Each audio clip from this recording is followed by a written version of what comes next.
আজকে ভোটের অবস্থা কেমন মনে হচ্ছে এবং সকাল থেকে ভোটের কেন্দ্র থেকে কেমন লোকজন আসতেছেন? আপনি কখন ভোট দিয়েছেন? হ্যাঁ, আপনি কোন আমি সকাল 7:30টায় দিয়েছি বাড্ডা হাই স্কুলে।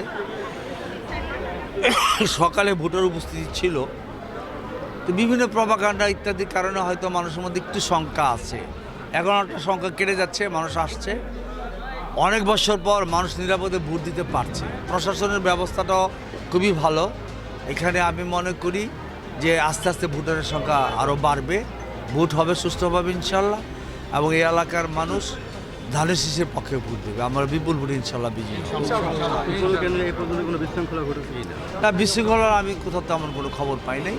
সকালে হয়তো কিছু জায়গায় পুলিং এজেন্টদের নিয়ে এটি একটু টুকটাক, ওটাও সব অফিসার তো একরকম না, একটু স্লো হচ্ছে এইটাই, দু একটা কাটে।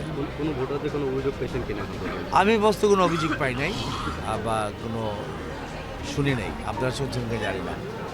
যদি একটু জনগণের উদ্দেশ্যে বলতেন। হ্যাঁ, আমি জনগণকে বলবো যে বহু বছর পর ভোটের সুযোগ পেয়েছেন, এটা আপনাদের মৌলিক গণতান্ত্রিক অধিকার। এই ভোট কেন্দ্রে আসেন, ভোটটা দেন, আবার নতুন করে শুরু করি আমরা দেশের একটা নতুন অগ্রযাত্রার পথে। Thank you.